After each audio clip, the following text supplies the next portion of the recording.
Ayun, good morning mga tol. Repair lang tayo mga tol. Ito mga tol, papalitan natin. Bidet. Si may leak na. Dito banda mga tol, itong hose na to. Mamahalin itong mga bidet na ito mga tol.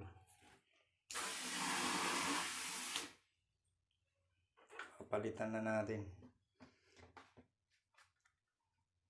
Mga tag 2,000 mahigit mga tol, palitan lang natin ng tag 500 mahigit. Ayan.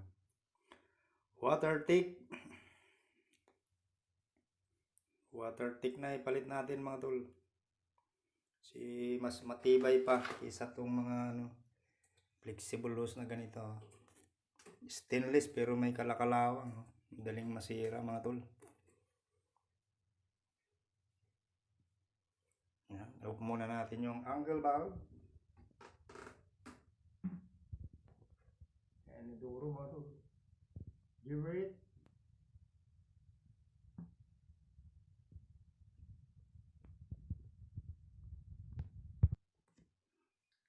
Yan, baklasin muna natin mga tol. Hindi masikip.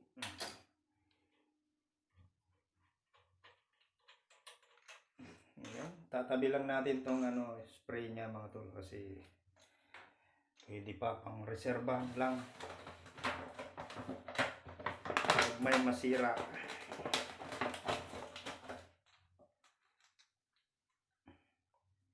Ayan mga tol, color white, kulay ng lavatory at saka inodoro natin kinuha.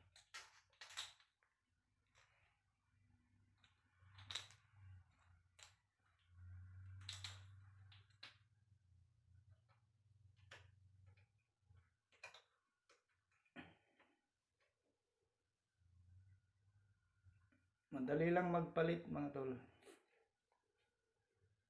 Tanggal, kabit lang, matagal lang yung sa wall. Yung holder. Babari na tayo dyan. Ayun. Buksan natin. Uy. Hindi pa naigpitan.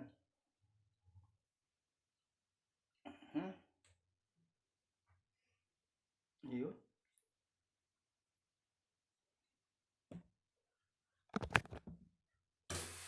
Lakas mga tol.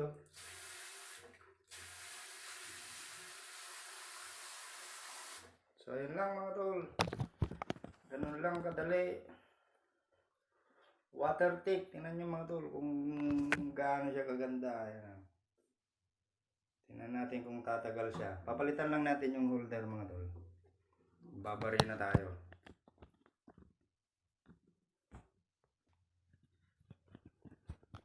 So ayan na mga tol, naputasan na natin. Ayan, yung isang butas mga tol, matatakpan naman siya nung holder na ipalalagay natin. Ayan, tatakpan naman niya. Kaya niyang takpan.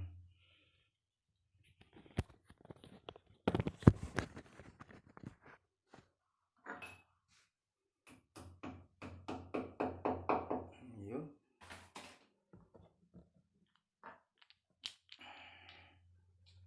Kailangan lang mga tol may gamit, electric bill kayo pagka magpapalit kasi hindi na magkapareho ang butas mga tol.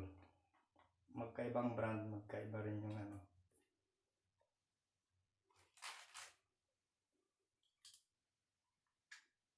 butas. Ayan.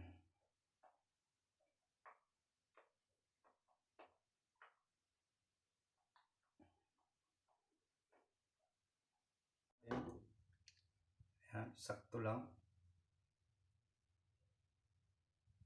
Ayan siya mga tol, kakulay, puti. Ayan, tingnan nyo yung spray niya. Ayan. Mukhang matibay mga tol. So yan, maraming salamat mga tol sa walang sawang panonood. Ayan. God bless sa inyong lahat.